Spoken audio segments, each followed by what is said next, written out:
माझ्या वडापावच्या गाड्यावर एक सुंदर तरुणी काम करत होती. पण एक दिवस ती अचानक कामावर आलीच नाही. तिचे ह्या जगात कोणीच नव्हतं. म्हणून मीच तिची काळजी घेत होतो आणि तिला राहायला जागाही दिली होती. मला तिची खूप काळजी वाटली म्हणून मी तिच्या घरी गेलो. घराचा दरवाजा उघडाच होता. मी हळूच आतमध्ये गेलो आणि आत पाहिलं. ते पाहून माझ्या पायाखालची जमीनच सरकली. माझं नाव नितीन. मी वडापावच्या गाड्यावर काम करतो. माझी परिस्थिती फार मोठी नाही, त्यामुळे रोजच्या रोज मेहनत करून वडापाव विकून आमच्या घरचा सगळा खर्च भागतो. सकाळपासून संध्याकाळपर्यंत गाड्यावर उभं राहून ग्राहकांना हसतमुखाने सेवा देणं, पाव भाजणं, चटणी लावणं, गरम वडापाव देणं हा माझा दिनक्रम झाला होता. गरम कढईतून निघणारा वडापावचा सुगंध, ग्राहकांची गर्दी आणि त्या गडबडीतही चेहऱ्यावर ठेवलेला हसू हे सगळं माझ्या आयुष्याचा भाग बनलं होतं. पण ह्या सगळ्या धावपळीत माझ्या मनात एक रिकामापण सतत जाणवत होतं, कारण माझं वय वाढत चाललं होतं. लग्नाचा विषय मात्र तसाच अडकून पडला होता. अनेक ठिकाणी मुली बघितल्या, लोकांशी बोललो, पण प्रत्येक ठिकाणी एकच उत्तर मिळायचं, वडापावची गाडी आहे, मग नको. मुलींच्या अपेक्षा खूप वाढल्या होत्या आणि माझ्यासारखा साधा मेहनती मुलाला कोणी स्वीकारायला तयार नव्हतं. त्यामुळे मी हळूहळू हा विचार मनातून काढून टाकला होता की माझं कधी लग्न होईल. आयुष्य जसं आहे तसंच जगायचं अशीच स्वतःला समजूत घालायला लागलो होतो. दिवस जात होते, पण मनातील ती पोकळी तशीच राहिली होती. आणि मग एक दिवस माझ्या आयुष्यात असा काही क्षण आला ज्याने सगळं काही बदलून टाकलं. त्या दिवशी दुपारची वेळ होती. ऊन थोडं कमी झालं होतं. रस्त्यावर नेहमीसारखी गर्दी होती. गाड्यांचा आवाज, लोकांची लगबग, सगळं काही नेहमीसारखंच चालू होतं. मी माझ्या गाड्यावर उभा राहून ग्राहकांना वडापाव देत होतो. तेवढ्यात माझं लक्ष एका सुंदर तरुणीकडे गेलं. ती खाली मान घालून हळूहळू चालत होती. तिच्या चालण्यात एक वेगळीच वेदना होती, जणू ती खूप मोठ्या संकटातून जात होती. तिचं सौंदर्य इतकं निरागम आणि वेदक होतं की रस्त्यावरचे सगळे लोक तिच्याकडे पाहत होते. पण तिच्या चेहऱ्यावर आनंदाचा लवलेशही नव्हता, फक्त थकवा, भीती दिसत होती. मी नकळत तिच्याकडे पाहत राहिलो. ती हळूहळू माझ्या गाडीच्या दिशेने येत होती आणि जशी जशी ती जवळ येत होती तसतशी मला जाणवत होतं की ती खूप मोठ्या अडचणीत आहे. ती गाडीपाशी येऊन थांबली. तिच्या डोळ्यात भूक आणि असहाय्यता स्पष्ट दिसत होती. त्या नजरेत एक वेगळीच विनंती होती, काही न बोलता मदतीची हाक देणारी. मी काही न बोलता तिला एक वडापाव दिला. ती इतकी भुकेली होती की काही क्षणातच तिने तो संपवला. तिच्या हातांचा थरथर आणि घाईघाईने खाणं पाहून माझ्या मनाला खूप वाईट वाटलं. मग मी तिला विचारलं, आणखी एक देऊ का? ती थोडी संकोचून म्हणाली, माझ्याकडे फक्त 10 रुपये आहेत. तिचं हे वाक्य ऐकून माझ्या मनाला टोचलं. मला लगेच कळलं की ती खूप मोठ्या अडचणीत आहे. मी हसत म्हणालो, राहू दे पैसे, नंतर कधीतरी देशील. पण तरीही ती घाबरलेली आवाज म्हणाली, नको, मला नको वडापाव. तिच्या त्या स्वाभिमानी स्वभावाने मला अजूनच तिच्याबद्दल आदर वाटू लागला. आजच्या काळात जिथे लोक फुकट मिळालं की लगेच घेतात, तिथे ती मात्र स्वतःच्या परिस्थितीतही स्वाभिमान जपून होती. मग मी हळूच विचारलं, तुम्हाला कुठे जायचे आहे? ती काही क्षण शांत राहिली. तिच्या डोळ्यातून अश्रू दाटले आणि मग हलक्या आवाजात म्हणाली, ह्या जगात माझं कोणीच नाही. तिचे ते वाक्य ऐकून माझ्या अंगावर काटा आला. त्या एका वाक्यात तिचं संपूर्ण आयुष्य दडलं होतं. मी विचारलं, तुझं नाव काय? ती म्हणाली, माझं नाव माधुरी. मी कामाच्या शोधात आहे, पण माझ्याकडे राहायला जागा नाही आणि ह्या शहरात माझी कोणाशीही ओळख नाही. तिची अवस्था पाहून माझं मन पूर्णपणे हेलावलं. मला वाटलं, जर मी आज तिला मदत केली नाही तर कदाचित आयुष्यभर मला पश्चाताप होईल. मी लगेच म्हणालो, तुला पार्ट टाइम काम देतो. काही नाही, रोज 2-4 तास माझ्या वडापावच्या गाड्यावर उभं राहायचं आणि ग्राहकांना वडापाव द्यायचे. हे ऐकताच तिच्या चेहऱ्यावर हलकंसं हास्य उमटलं, जणू कित्येक दिवसांनी तिला थोडासा दिलासा मिळाला होता. ती म्हणाली, धन्यवाद. त्या धन्यवाद मध्ये इतकी कृतज्ञता होती की माझं मन भरून आलं. त्या दिवसापासून ती रोज माझ्या गाड्यावर यायला लागली. मी तिच्यासाठी एक छोटीशी रूमही बघून दिली जिथे ती एकटीच राहत होती. ती रोज 2-3 तास माझ्यासोबत काम करायची आणि उरलेल्या वेळात नोकरी शोधण्याचा प्रयत्न करायची. हळूहळू आमचं बोलणं वाढलं, एकमेकांची ओळख वाढली आणि नकळत आमचं मनही जुळायला लागलं. तिच्या येण्यामुळे माझ्या गाड्यावरचा धंदाही वाढला होता, कारण तिचं सौंदर्य, तिचं नम्र वागणं ग्राहकांना खूप आवडायचं. पण तिच्या डोळ्यात नेहमी एक वेगळीच चिंता दिसायची, जणू ती काहीतरी मोठं दुःख मनात लपून ठेवत होती. मी अनेकदा तिला विचारायचो, खरंच तुझं ह्या जगात कोणी नाही का? पण ती प्रत्येक वेळी शांतच राहायची. तिच्या ओठावर शब्द यायचे पण ती बोलायची नाही. तिच्या ह्या शांततेत खूप मोठं रहस्य दडलं होतं हे मला जाणवत होतं. दिवसेंदिवस माझं तिच्यावर प्रेम वाढत चाललं होतं, पण तिला ते कसं सांगायचं हा प्रश्न मला सतत छळत होता. मी तिच्या डोळ्यात माझ्याबद्दल काही भावना आहेत का हे शोधण्याचा प्रयत्न करायचो, पण ती कधीच माझ्याकडे तसं पाहत नव्हती. ती फक्त काम करायची, निघून जायची, जणू काहीतरी मनात दडवून ठेवायची. आणि मग एक दिवस अचानक ती कामावर आलीच नाही. माझं मन घाबरलं, काहीतरी चुकीचं झालंय असं वाटलं. मी लगेच तिच्या रूमकडे गेलो. दरवाजा उघडताच आत गेलो तर सगळं सामान इकडे तिकडे पसरलेलं होतं. जणू काही घाईत सगळं विस्कटून गेलं होतं आणि ती हातरुणावर निपचित पडली होती. मी धावत तिच्याकडे गेलो, तिच्या शेजारी बसलो. घाबरलेल्या आवाजात विचारलं, माधुरी काय झालं? पण ती काहीच बोलत नव्हती. तिच्या कपाळावर हात ठेवला आणि मी घाबरलोच. तिचं शरीर तापाने पेटलेलं होतं, तिचा श्वास जड झाला होता. मी तिला हळूच म्हणालो, तू खूप आजारी आहेस, मला आधी का नाही सांगितलंस? तिच्या डोळ्यातून अश्रू आले पण ती बोलली नाही. त्या क्षणी मला जाणवलं ती फक्त एक कामगार नव्हती, ती माझ्यासाठी खूप खास झाली होती. माझ्या आयुष्याचा एक भागच बनली होती. तिच्या वेदना मला स्वतःच्या वेदना वाटू लागल्या होत्या. मी वेळ न दवडता लगेच बाहेर पडलो. रिक्षा थांबवली, तिला सावधपणे उचलून रिक्षेत बसवलं आणि हॉस्पिटलकडे निघालो. माझ्या मनात एकच विचार चालू होता, तेव्हा तिला काही होऊ देऊ नकोस, कारण आत्ता हीच माझ्या आयुष्याचं खरं कारण आहे. तिच्याशिवाय मी काहीच नाही. काही वेळात आम्ही हॉस्पिटलमध्ये पोहोचलो. डॉक्टरांनी तिची नीट तपासणी केली, काही गोळ्या दिल्या आणि पूर्ण विश्रांती घ्यायला सल्ला दिला. मी तिच्याकडे पाहत होतो. ती अशक्त झाली होती, पण तिच्या डोळ्यात अजूनही काहीतरी न बोललेलं दुःख होतं. आम्ही हळूहळू परत तिच्या रूमवर आलो तेव्हा रात्रीचे 7-8 वाजले होते. बाहेर हलकासा पाऊस सुरू होता आणि त्या शांत वातावरणात तिची अवस्था पाहून माझं मन अजूनच बेचैन झालं. तिला एकटी सोडून जाणं मला अजिबात योग्य वाटत नव्हतं, पण मी थांबतो असं थेट कसं म्हणावं हा विचार मला सतत त्रास देत होता. मी निघण्यासाठी उठलो तेवढ्यात तिच्या डोळ्यातून अश्रू उंगळू लागले. त्या अश्रूमध्ये एकटेपण, भीती आणि आयुष्यभर साठवलेलं दुःख स्पष्ट दिसत होतं. त्या क्षणी मला जाणवलं, ह्या जगात तिची विचारपूस करायला, तिच्या डोक्यावर हात ठेवायला, तिची काळजी घ्यायला माझ्याशिवाय खरंच कोणी नाही. मी पुन्हा तिच्याजवळ जाऊन बसलो, खिशातून रुमाल काढला आणि अलगद तिचे अश्रू पुसू लागलो. माझ्या त्या छोट्याच्या स्पर्शाने ती थोडी शांत झाली. काही वेळाने मी हलक्या आवाजात म्हणालो, मी जातो आता. पण ती उठणार इतक्यात तिने माझा हात घट्ट पकडला आणि थरथरत्या आवाजात म्हणाली, आजचा दिवस तरी थांबा. त्या एका वाक्याने माझ्या मनात काहीतरी खोलवर हललं. आयुष्यात पहिल्यांदाच एखाद्या मुलीने इतक्या विश्वासाने माझा हात धरला होता. माझं लग्न जमत नव्हतं, वडापावची गाडी असल्यामुळे कोणी मला स्वीकारत नव्हतं, पण त्या क्षणी मला वाटलं ही संधी देवाने माझ्यासाठी पाठवली आहे. त्या रात्री मी तिथेच थांबलो. रात्रभर तिची काळजी घेत राहिलो. वेळोवेळी तिच्या मिठाच्या पाण्याच्या पट्ट्या तिच्या कपाळावर ठेवत राहिलो. औषधं दिली, तिचा श्वासावर लक्ष ठेवत बसलो, पण मला मात्र झोप लागत नाही. तिच्या प्रत्येक हालचालीवर माझं लक्ष होतं. तिचा त्रास पाहून माझं मन तुटत होतं आणि तिचं माझ्यावर असलेलं विश्वासाचं ओझं मला अधिक जबाबदार बनवत होतं. कधी रात्र गेली, सकाळ झाली कळलंच नाही. सकाळी ती थोडी बरी वाटत होती. तिच्या चेहऱ्यावर कालपेक्षा थोडं समाधान दिसत होतं. मी तिला प्रेमाने सांगितलं, आज जरी विश्रांती घे. ती हळूच मान हलवली, पण तिच्या डोळ्यात एक वेगळीच आपुलकी होती. मी निघून गाडीवर आलो, पण मन मात्र तिच्या विचारात गुंतलेलं होतं. काही वेळाने ती स्वतः गाड्यावर आली. हे पाहून मला आश्चर्य वाटलं. मनातून एक वेगळाच आनंद झाला. इतक्या अशक्त अवस्थेतही ती माझ्याकडे आली होती, म्हणजे तिच्यासाठी मी काहीतरी खास होतो हे मला स्पष्ट जाणवलं. त्या दिवसापासून तिच्या चेहऱ्यावर एक वेगळंच आनंद दिसायला लागला, जणू तिला तिचं स्वतःचं माणूस सापडलं होतं. तिचं हसणं, तिचं बोलणं, तिचं माझ्याकडे पाहणं सगळंच बदललं होतं. दिवसेंदिवस माझं नातं घट्ट होत गेलं होतं, पण तरीही मी माझ्या मनातलं तिला सांगायचं धाडस करू शकलो नव्हतो. माझ्या मनात प्रेमाचं वादळ होतं, पण ओठावर शब्द येत नव्हते. एक दिवस मी गाडी बंद केली आणि तिला म्हटलं, चल जाऊ, आज थोडं फिरायला जाऊ. तिने लगेच हसत होकार दिला. कुठे जायचं? आणि तिने उत्सुकतेने विचारलं. आणि मी थोडा विचार करून म्हणालो, चला महाबळेश्वरला. तिच्या डोळ्यात चमक आली.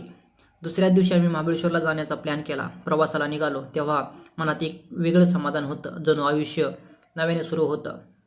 महाबळेश्वरचा थंडगार हवेत हिरव्यागार भरून आलेलं हिरव्यागार डोंगराच्या सानिध्यात धुक्याच्या हलक्या पडद्यामागे आम्ही दोघं हरवून गेलो. त्या निसर्गाच्या सौंदर्याने माझे डोळे भरून आले, कारण मी आयुष्यात पहिल्यांदाच इतक्या सुंदर ठिकाणी आलो होतो.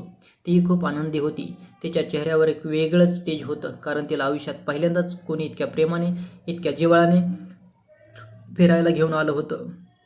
आम्ही दोघेही तिथे खूप वेळ एकत्र घालवला, हसत बोलत, फोटो काढत, थंडीचा आनंद घेत. तिच्या चेहऱ्यावरचं ते निरागस हसू पाहून माझं मन भरून येत होतं. मला वाटत होतं आज तिला सगळं सांगावं. मला खूप आवडतेस, पण प्रत्येक वेळी शब्द ओठावर येऊनही मी ते बोलू शकत नव्हतो. संध्याकाळी आम्ही परत आलो. मी तिला तिच्या रूमवर सोडायला गेलो. ती म्हणाली, थांब, मी चहा करते. मी शांतपणे बसलो. चहा घेताना मी तिच्याकडे पाहत म्हणालो, चहा खूप छान झाला आहे, अगदी तुझ्यासारखाच गोड. ती लाजून हलकंसं हसली. त्या हास्यात एक वेगळीच लाज, प्रेम दिसत होतं. रात्र खूप झाली होती, त्यामुळे मी म्हणालो, मी निघतो. पण ती लगेच म्हणाली, आज थांबा, खूप उशीर झाला आहे. तिचं ते वाक्य ऐकून माझं हृदय जोरात धडकडू लागलं. मी तिथेच राहायचं ठरवलं. तिने एका कोपऱ्यात अंथरूण टाकलं आणि मी दुसऱ्या कोपऱ्यामध्ये झोपायला गेलो. पण झोप काही येत नव्हती. कधी ती माझ्याकडे वळून पाहायची, कधी मी तिच्याकडे पाहायचो. त्या शांत रात्रीत आमच्या नजरा एकमेकांशी खूप काही बोलत होत्या. मी मनात ठरवलं, हीच योग्य वेळ आहेस. आता तरी माझं मन सांगावं. पण पुन्हा धाडस होत नव्हतं. मी उठून बसलो. ते पाहूनही तीही उठली आणि हळूहळू माझ्याकडे येऊन बसली. काही क्षण पूर्ण शांतता होती, फक्त आमच्या श्वासांचा आवाज. आणि मग तिथेच धडकन करून बोलायला सुरुवात केली, तुम्ही माझ्या आयुष्यात आला तेव्हापासून सगळं बदललं आहे. मला आधी कोणाचाही आधार नव्हता, पण आता वाटतं मला आधार मिळाला आहे. असं म्हणत तिने माझा हात हातात घेतला आणि त्या स्पर्शात इतकी ऊब, इतकी आपुलकी होती की मला स्पष्ट जाणवलं, हे शब्द नव्हते तर तिच्या मनातलं खरं निखळ प्रेम होतं. ती माझ्या मनातलं सगळं काही शब्दामध्ये व्यक्त करत होती. आणि त्या क्षणी मला वाटलं, माझं काहीतरी लपून ठेवण्यासारखं काही उरलं नाही. मी हळूच तिच्याकडे पाहत म्हणालो, मलाही तसं वाटतं, मीही तुमच्यावर खूप प्रेम करतो. हे शब्द ऐकताच तिच्या चेहऱ्यावर एक वेगळा समाधान उमटलं. जणू ती अनेक दिवसापासून ह्या क्षणाची वाट पाहत होती. तिच्या डोळ्यातलं हलकीशी चमक होती आणि त्या चमकीत तिचं सगळं प्रेम दडलेलं होतं. ती हलक्या आवाजात म्हणाली, मी तुमच्या प्रेमात पडली आहे. हे ऐकून माझं हृदय आनंदाने भरून आलं. त्या रात्री आम्हाला झोपच लागली नाही. आम्ही फक्त एकमेकाकडे पाहत एकमेकांच्या सहवासाचा आनंद घेत बसलो. कधी तिचं हसणं, कधी तिचं शांतपणे माझ्याकडे पाहणं, तर कधी माझं तिच्या केसांवरून हलकंच हात फिरवणं. त्या रात्रीचं प्रत्येक क्षण आमच्यासाठी अनमोल होता. कधी रात्र संपली आणि सकाळ झाली ते कळलंच नाही. सकाळी मी कामावर जाण्यासाठी निघालो. तीही खूप आनंदात होती. तिच्या चेहऱ्यावर एक वेगळं समाधान दिसत होतं, जणू तिला आयुष्याचा खरा अर्थ मिळाला होता. आणि त्या दिवसापासून आमच्या आयुष्याची एक सुंदर सुरुवात झाली. दिवसेंदिवस आमचं नातं अधिक घट्ट होत गेलं. आमचे ते प्रेम वाढत गेलं. आम्ही एकमेकांशिवाय राहणं कल्पनाही करू शकत नव्हतो. पण म्हणतात ना, प्रेमामध्ये काही गोष्टी सांगून होत नाहीत, त्या अचानक आयुष्यात वादळ बनून येतात. आणि आमच्या आयुष्यातही तसंच काहीतरी घडलं. एक दिवस ती अचानक खूप आजारी पडली. तिचा चेहरा फिकट झाला होता. शरीर अशक्त झालं होतं. मी खूप घाबरलो. तिला लगेच डॉक्टरकडे घेऊन गेलो. डॉक्टरांनी काही टेस्ट सुचवल्या. त्या रक्ताची तपासणी होती. आम्ही तिची ब्लड टेस्ट केली आणि जेव्हा रिपोर्ट आला तेव्हा माझ्या आयुष्यावर जणू आकाश कोसळलं. डॉक्टरांनी गंभीर आवाजात सांगितलं, तिला रक्ताचा कॅन्सर झाला आहे. हे ऐकून माझ्या पायाखालची जमीन सरकली. माझं डोकं शून्य झालं. मला काही सुचेना. ज्या व्यक्तीवर मी मनापासून प्रेम करू लागलो होतो, ती माझ्या आयुष्याचा आधार बनली होती, ती मला सोडून जाणार होती. हे दुःख सहन करणं माझ्यासाठी अशक्य होतं. मी हॉस्पिटलच्या एका बाकावर शांत बसलो होतो. ती हॉस्पिटलच्या एका बाकावर शांत बसली होती. तिला अजून काहीच माहीत नव्हतं. मी तिच्या जवळ गेलो, पण मला काहीच बोलता येत नव्हतं. माझ्या डोळ्यातून अश्रू वाहू लागले. ते पाहून ती घाबरली आणि म्हणाली, काय झालं? डॉक्टरांनी काय सांगितलं? पण माझ्याकडून शब्दच फुटत नव्हते. माझ्या हातातला रिपोर्ट तिने हळूच घेतला आणि जेव्हा तिने तो वाचला तेव्हा तिच्याही पायाखालची जमीन सरकली. काही क्षण ती पूर्ण शांत बसली, जणू वेळ थांबला होता. मग हळूहळू तिच्या डोळ्यातून अश्रू वाहू लागले. पण आश्चर्य म्हणजे ती माझ्यापेक्षा जास्त मजबूत होती. तिने माझा हात हातात घेतला आणि शांत आवाजात म्हणाली, तुम्ही टेन्शन घेऊ नका. तुम्ही माझ्यासाठी खूप काही केलं आहे, पण मी तुम्हाला जास्त काळ सोबत देऊ शकणार नाही. मला तुम्हाला अशा अवस्थेतून सोडून जायचं नाही. तिचे हे बोलणं ऐकून माझं मन पूर्णपणे तुटून गेलं. आम्ही दोघी शांतपणे घरी आलो. त्या दिवशी आणि पुढे 2 दिवस आम्ही एकमेकांशी फारसं काही बोललो नाही, पण आमच्या नजरा सगळं काही बोलत होत्या. तिच्या प्रत्येक नजरेत एक वेगळाच निरोप दिलेला होता आणि माझ्या प्रत्येक नजरेत तिच्यासाठी असहाय्यता. तिने मला एक दिवस शपथ घातली, मी जिथपर्यंत आहे ते तोपर्यंत तुमच्या चेहऱ्यावर हसू असलं पाहिजे. तिचं हे वाक्य माझ्या मनाला खोलवर कोरलं गेलं. डॉक्टरने तिला फक्त 6 महिने वेळ दिला होता आणि दिवसेंदिवस तो कमी होत चालला होता. 5 महिने कसे गेले कळलंच नाही, पण प्रत्येक दिवस माझ्यासाठी जणू शेवटचा दिवस होता. तिच्यासोबत प्रत्येक क्षण मी मनात साठवून ठेवत होतो. ती मात्र खूप पॉझिटिव्ह होती. मला धीर द्यायची, माझं मन मजबूत ठेवण्याचा प्रयत्न करायची. कधी कधी हसत म्हणायची, तुला माझ्यापेक्षा चांगली बायको मिळेल. ह्या जन्मात नाही जमलं तर पुढच्या जन्मात मी नक्की तुझी होईल. हे ऐकून माझ्या डोळ्यातून अश्रू अनावर झाले. ती माझे अश्रू पुसायची आणि म्हणायची, रडायचं नाही, आता लढायचं. पण वेळ कोणासाठी थांबत नाही. काही दिवसांनी तिची तब्येत खूप बिघडली. तिचं शरीर दिवसेंदिवस अशक्त होतं. तिच्या चेहऱ्यावरची चमक कमी होत चालली होती. मी तिची काळजी घेत होतो. तिच्या प्रत्येक श्वासावर लक्ष ठेवून होतो. आणि मग तो दिवस आला. त्या रात्री आम्ही दोघेच रूममध्ये होतो. वातावरण पूर्ण शांत होतं. फक्त तिच्या श्वासाचा हलकासा आवाज ऐकू येत होता. तिने माझा हात हातात घेतला. खूप हळू आवाजात म्हणाली, तू माझ्यावर खूप प्रेम केलंस. या जगात माझं कोणीच नव्हतं, पण तू मला आधार दिलास. मला माफ कर. मी तुला अर्ध्यावर सोडून चालले आहे, पण तू हार मानू नकोस. तुला माझ्यापेक्षा चांगली मुलगी मिळेल, जी तुझ्यावर खूप प्रेम करेल. तिच्या ह्या प्रत्येक शब्दाने माझं हृदय तुटत होतं. मी काही बोलू शकलो नव्हतो. फक्त तिचा हात घट्ट धरून बसलो होतो. आणि अचानक तिने एक दीर्घ श्वास घेतला आणि सगळं काही शांत झालं. तिचा हात माझ्या हातात होता, पण ती कायमची निघून गेली होती. त्या क्षणी माझं आयुष्य जणू थांबलं. मी जोरजोरात रडू लागलो, कारण माझी काळजी घेणारी, मला समजून घेणारी, माझ्यावर प्रेम करणारी एकमेव व्यक्ती मला सोडून गेली होती. तिच्याशिवाय माझं काहीच उरलं नव्हतं. तिच्या आठवणी, तिचं हसणं, तिचं प्रेम, सगळं काही माझ्या मनात कायमचं कोरलं गेलं होतं. त्यानंतर माझं मन कुठेच लागत नव्हतं. गाडीवर उभं राहायचो, पण लक्ष कामात नसायचं. आधीसारखा धंदाही होत नव्हता, कारण माझ्या आयुष्यातील आनंद, माझं हसू, सगळं काही तिच्यासोबत निघून गेलं होतं. आणि मी एकटाच उरलो होतो तिच्या आठवणीच्या सावलीत जगत. तिच्या प्रत्येक आठवणीसोबत दिवस काढत आणि मनात एकच प्रश्न घेऊन, देवा, एवढं सुंदर प्रेम दिलंस, पण इतक्या लवकर का हिरावून घेतलंस. तिच्या जाण्यानंतर मी पूर्णपणे तुटून गेलो. आयुष्यात पुन्हा कोणावर प्रेम करायचं, लग्न करायचा विचारही मी मनातून काढून टाकला होता. दिवस जात होते, पण प्रत्येक दिवस तिच्या आठवणींनी भरलेला असायचा. गाडीवर उभा राहायचो, ग्राहकांशी बोलायचो, हसायचोही, पण आतून मात्र मी पूर्णपणे रिकामा झालो होतो. माझं मन कुठेच लागत नव्हतं, कारण जिथे जिथे पाहायचो तिथे तिची आठवण दिसायची. तिचं हसणं, तिचं बोलणं, तिचं माझ्याकडे पाहणं, सगळं काही माझ्या मनात कायमचं कोरलं गेलं होतं. एक दिवस अचानक खूप जोराचा पाऊस पडायला लागला. आकाश काळं पडलं. विजेचा कडकडाट आणि रस्त्यावर पाण्याचे ओढे वाहत होते. मी माझ्या वडापावच्या गाड्याखाली उभा राहून पावसाकडे पाहत होतो. जणू त्या पावसात माझं दुःख विरघळून जाईल अशी एक छोटीशी आशा मनात होती. तेवढ्यात एक सुंदर तरुणी पावसात भिजत माझ्या गाडीच्या दिशेने येताना दिसली. ती पूर्णपणे भिजलेली होती. केसामधून पाणी टिपकत होतं आणि तिच्या चेहऱ्यावर थकवा आणि घाई दिसत होती.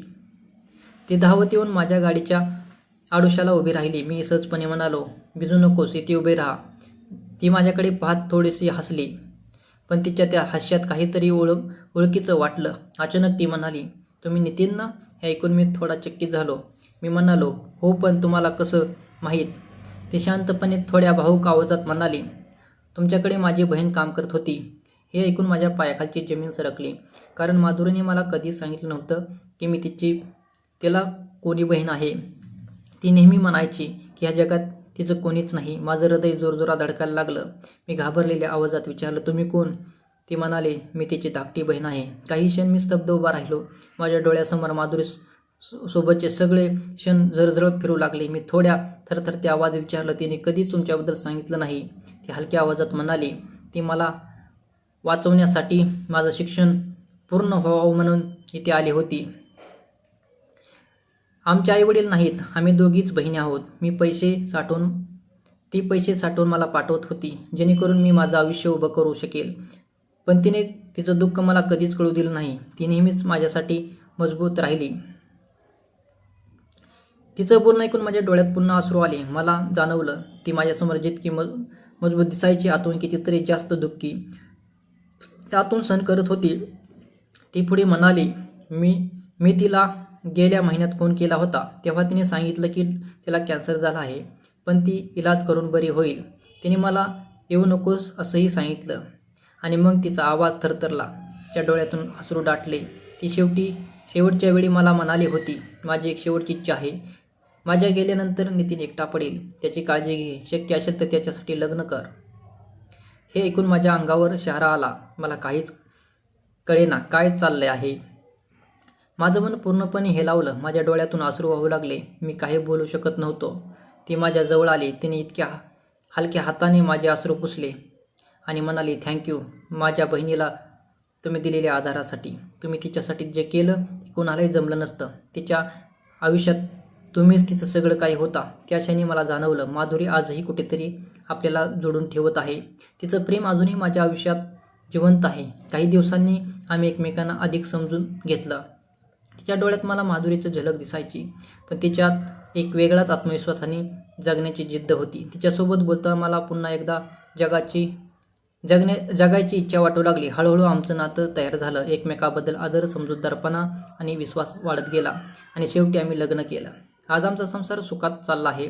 आम्हाला 2 मुलं आहेत, एक मुलगा एक मुलगी. आणि माझी मुलगी अगदी माधुरीसारखी दिसते. तिच्या चेहऱ्यावरचं ते निरागस हसू, तिचे डोळे आणि तिच्या प्रत्येक हसण्यात मला माधुरीची आठवण येते. पण जरी आयुष्यात पुढे सरकत असलं तरीही माधुरीची आठवण कधीच मनातून जात नाही. प्रत्येक आनंदाच्या क्षणी, प्रत्येक शांत रात्री ती माझ्या आठवणीत पुन्हा जिवंत ठेवते. आणि मला जाणवतं, काही प्रेमकथा कधी संपत नाहीत. त्या फक्त आयुष्याच्या वेगवेगळ्या रूपामध्ये पुढे चालत राहतात. खऱ्या प्रेमाची किंमत सर्वात जास्त असते. एखाद्याच्या आयुष्यात आपण केलेला छोटासा आधारही त्यासाठी संपूर्ण जग बनू शकतो. प्रेम हे नेहमीच कायम राहतं. जरी माणसं दूर गेली तरी आठवणी आणि त्यांचं प्रेम आपल्याला जगायला शिकवतं. म्हणूनच जे आपल्या आयुष्यात आहेत त्याची कदर करा, त्यांना वेळ द्या, कारण वेळ गेल्यावर फक्त आठवणीच उरतात. मित्रांनो, ही कथा तुम्हाला कशी वाटली ते नक्की सांगा. जर आवडली असेल तर चॅनलला सबस्क्राईब करायला आणि आपल्या मित्रांसोबत शेअर करायला विसरू नका. धन्यवाद.